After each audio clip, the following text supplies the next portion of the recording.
Welcome to the Real Estate Investing Academy, your number one source for all things real estate investing and personal finance. With your host, Tom Staub. Welcome. Thanks for joining the Real Estate Academy. This is episode number 1 of which should be a long journey of episodes. And so there's a lot of stuff happening in the news today, given these times of COVID and everything else. And within real estate in particular, there's a lot of stuff happening too. And I do want to touch on a few of those things today. But before we do that, what we're going to go through is just kind of what the mission of this podcast is, who I am briefly, to let you know that, I'm not just some Joe Schmo talking about personal finance and real estate. And we'll go from there and talk about sort of some of the things that I see in the markets and what my take is on the next 3 to 5 years of the real estate market and how I'm playing my game. So looking forward to, seeing a lot of you grow in this journey with us. Real estate is a journey. And if you're in it for the long haul, I think you'll do well, as I've seen most do. So with that said, thanks again for joining. So I'll start off. My name is Tom Staub, right? I have helped found a few companies. One of them is BetterTurnkey.com, where we help investors with turnkey buys and, really just help them scale up their portfolio, right? We formed that company about 5 years ago, and since I've done over 100 deals with clients in a variety of markets. We were one of the first ones to Huntsville, Alabama, which was an awesome market back in 16, 17. That's kind of where we began the business. Did really well there, and then we got ahead of the wave in Cleveland with our clients, and we did miss the boat on Texas. We got in a little late on that, but we definitely have done a really good job with most of our clients. And so that's one of the companies. I have another company. This whole podcasting, right? The Real Estate Academy, and the main purpose of this is really, when I think about where I started at, about a decade ago, I had no idea really how to get going, and I will take my hats off to Marco Santarelli and his podcast. That was really where I started, learning just kind of the ins and outs. And it's a great podcast to get started, but it doesn't really give you enough details to make the sound decisions.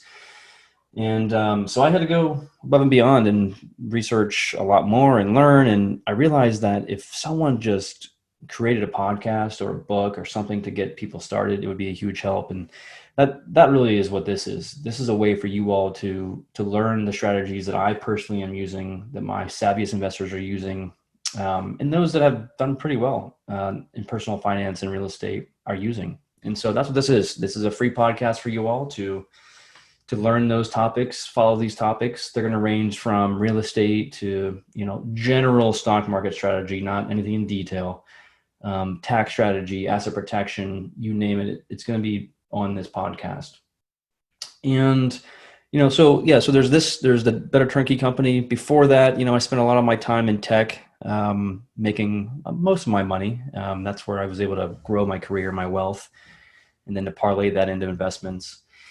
And before that, I had a traditional track in corporate finance and wealth management at Morgan Stanley. And before that, MBA, master's, Cornell University, and, a lot of finance in my day. So I'll tell you, my upbringing, I do not come from money by any means. My background is very humble, raised by a single mother of 2 kids. She worked 3 jobs, making very low wages. And, we were on the poor side, I would say, and which is, in a lot of ways, was great. I learned a lot of things that have made me look at money in a different way. And it's always been really a core value of mine to maximize the use of money, right? And there's a video of me when I'm like 5 or 6 years old, and Blockbuster at the time had this thing, and they were like taking videos and like kind of like for memories, like a video memory, if you will. And they said, they asked me, what do I want to do when I grow up? And at that age, I said, I don't know, but I like numbers. And so it's interesting that, here I am today, and that's really all I do. So anyways, I don't want to talk a whole lot about me, but at the end of the day, I'm a firm believer in being savvy with your money, putting it to use so that it makes money for you. And I think as you go through this podcast with me, you'll see that there's no fluff here. There's no sales gimmicks or any of that nonsense. It's just going to be straight talk about finance. And, this is for you, right? So the more we engage, the more you ask questions, and the more I can help you, the happier I am, and I think the happier you'll be. So that's that, right? I do want to talk about some other things too, right? I talk to clients every day, right? Every day. And I get a lot of questions. I get a lot of questions from, which market should I be buying in? Is now a good time to buy? What do you think is going to happen to the real estate market, 2 years from now? And look, I don't have a magic 8-ball, but there are some fundamental things that I think are glaring at us right now. Okay. And so while this is a podcast, this is also a YouTube video cast. So it's going to be on our YouTube channel. So you'll be able to see the graphics that I'm showing and the charts. But I'm going to put a chart up here right here. And you'll see this. And I presented this last week at a webinar that when I talked about the market of Dallas.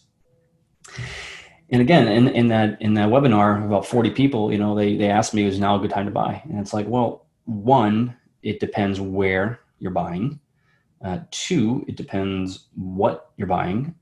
And then I think ultimately it depends what your strategy is, right? So for example, if you're buying, or if you're considered buying in the Bay Area right now, this is July 18th, 2020, or New York, or Seattle, Denver, these large primary markets, you're probably buying at still, premium prices.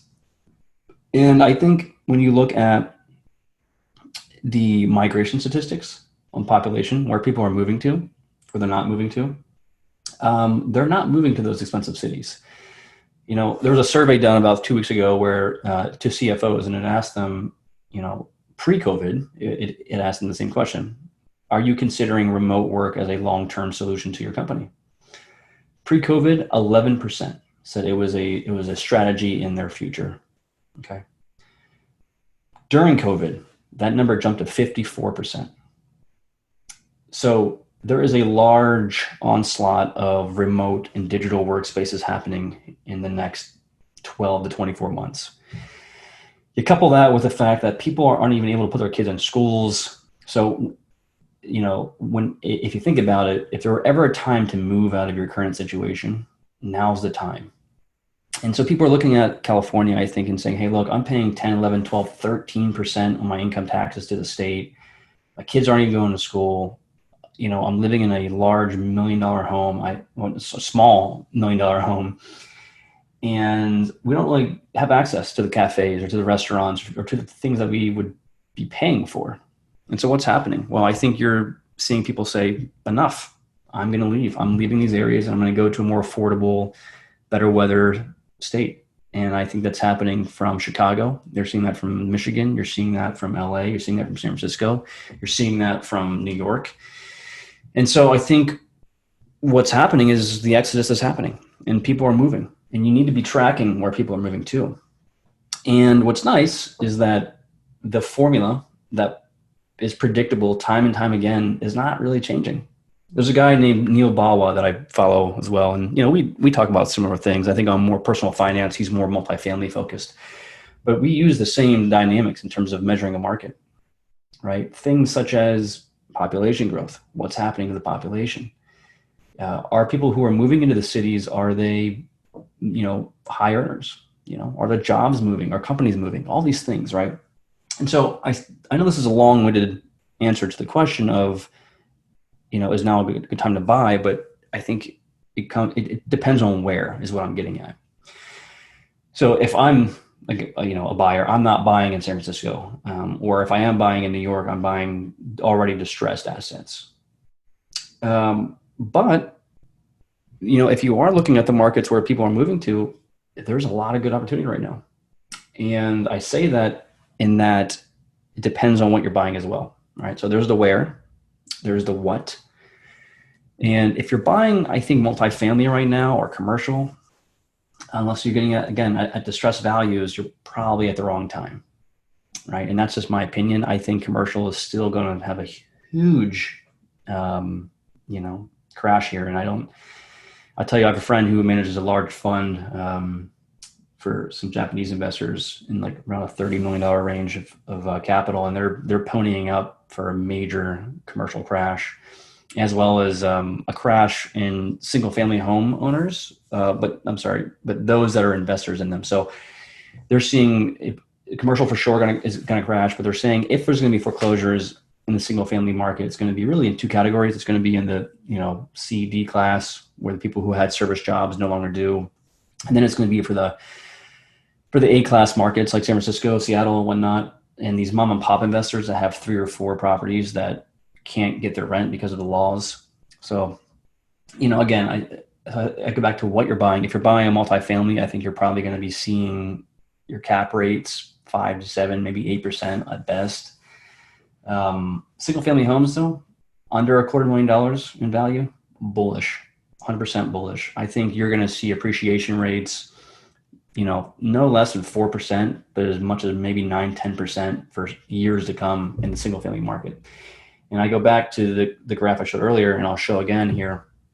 It comes down to supply and demand. There's a 2.5 million unit shortage right now. 2.5 million units, right? That's just a massive shortage in supply.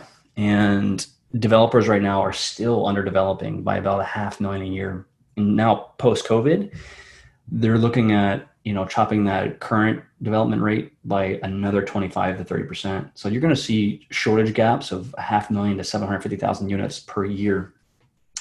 So until that equilibrium balances back out, I just simply don't see headwinds on the single family homes in markets where people are not moving out of, in price points that are, again, between the 80 to 250 range. I think all day long you're going to see appreciation there.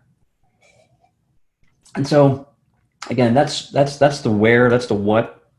And I just, again, I think it's going to be an interesting time to come, but if you're situated in the right asset classes and the right markets, I think you'll be all right. And so that's my take. I did want to share that today, and there's a lot of other things happening in the markets. Just do pay attention. Every week we'll be coming back here to talk about more of the market highlights. I'll be having guests on my show, some big ones coming up here too, some more famous types, including Michael Zuber, the team from Brandon Hall, CPA. We're going to have Aaron Chapman, who's pretty famous these days, and a number of others. So some CEOs, some strategists, some economists, some tax strategists, lawyers, the whole nine. So we have a good lineup up and coming. Be sure to subscribe to the channel so that you can get the most up-to-date content, as well as the podcast. So, and those links are right here. You can subscribe to those channels. And we look forward to seeing you then. Thanks, everyone.